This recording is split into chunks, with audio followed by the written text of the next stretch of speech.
Hoş geldiniz.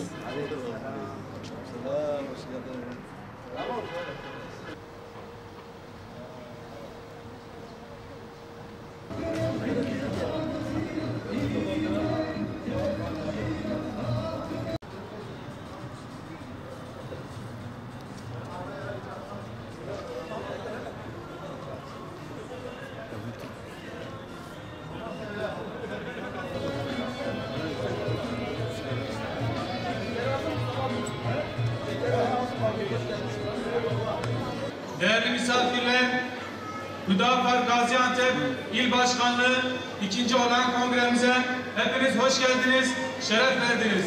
Allah'ın selamı, rahmeti ve bereketi hepinizin üzerine olsun.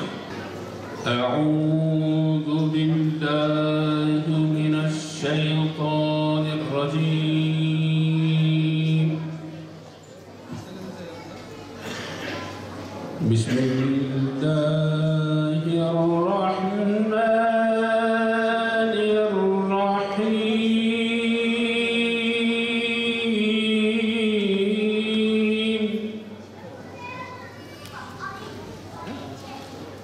لقد صدق الله رسوله الرؤيا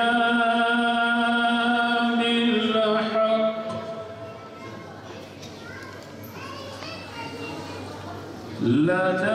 لتدخلن المسجد الحرام إن شاء الله آمنين.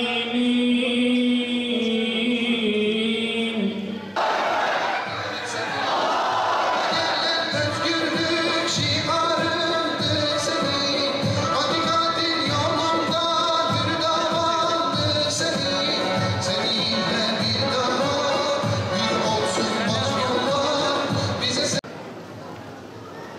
Sayın Genel Başkanım, siyasi parti ve sivil toplum kuruluşlarının sayın yöneticileri, sayın basın mensupları, saygıdeğer bayanlar, baylar ve sayın misafirler. Hepiniz hoş geldiniz, sefalar getirdiniz. Gaziantep ilimizin 2. olağan kongresinin hem Gazi şehrimize, Antep'imize, hem partimize, hem bütün memleketimize, insanlık ailesine hayırlar getirmesini Cenab-ı Mevla'dan niyaz ediyorum. Sayın Genel Başkanım, kıymetli misafirler, Hüdapar 2. olan ilk kongremize hepiniz hoş geldiniz, sefalar getirdiniz. Yaklaşık 3 yıl önce görevi devraldığımızda teşkilatlarımızla ilk toplantımızda Genel Başkanımızın talimatı gereği sürekli halkımızla iç içe olma yönünde bir yol haritası belirledik.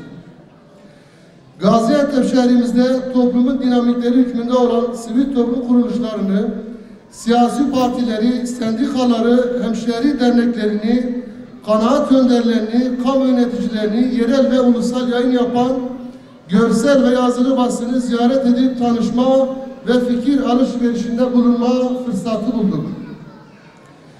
Yoğun bir şekilde Şahin Bey, Şehit Kamil, Nizip, Oğuzeli, Nurdağ ilçelerimizin esnaflarını periyodik olarak ziyaret edip sorun ve sıkıntılarını dinledik, gücümüz nispetinde sorunlarına çözüm bulduk. Acılar paylaştıkça azalır, sevinçler paylaştıkça çoğalır düsturundan hareketle gücümüz nispetinde halkımızın taziye, hasta ve düğünlerinde yanlarında bulunduk. Sayın Genel Başkanım, gündüzleri bu çalışmaları yaparken sizin talimatınızla geceleri de boş durmadık. Tüm ilçe başkanlarımız ve teşkilatlarımızla birlikte yoğun bir şekilde ev ziyaretleri yapıp birebir yüz yüze halkımızla ilgi alakadar olup halkımızın gönlünde yer etmeye ve davamızın hedef ve amaçlarını anlatmaya çalıştık.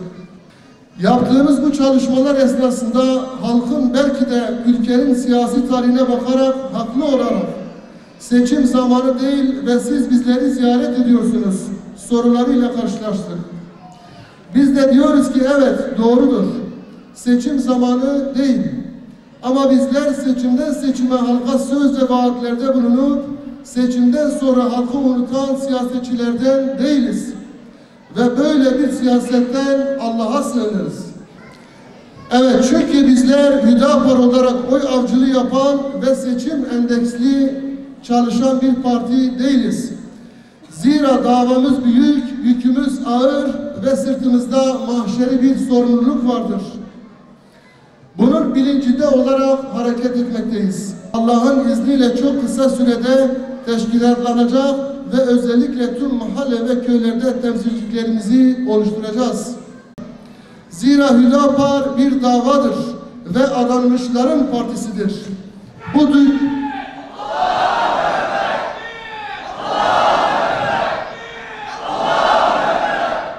Seçimler listenin zarfa konup sandığa atılmak suretiyle yapılır.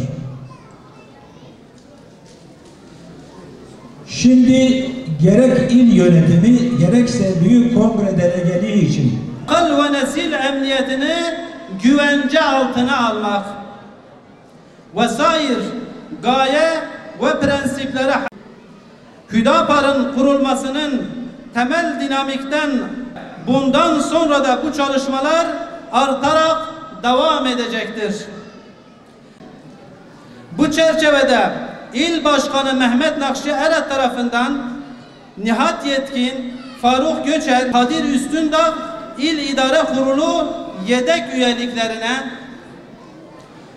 4. Seçim işleri ve yerel yönetimlerden sorumlu İl Başkan Yardımcılığı koordinasyonunun üst seviyede sağlanabilmesi, il genelinde teşkilatlanma çalışmaları yürüten parti olarak sivil vatandaşların katledilmesinin hiçbir mazeretinin olamayacağı kamuoyuna deklare edilmiştir. 15 Temmuz darbe girişimi sonrası üyelerimiz ile hemen meydanlara inerek darbenin püskürtülmesi amacıyla protesto gösterileri düzenlenmiş. İl Başkanımız Mehmet Nakşi Eret tarafından burada toplanan halkımıza hitaplarda bulunulmuştur.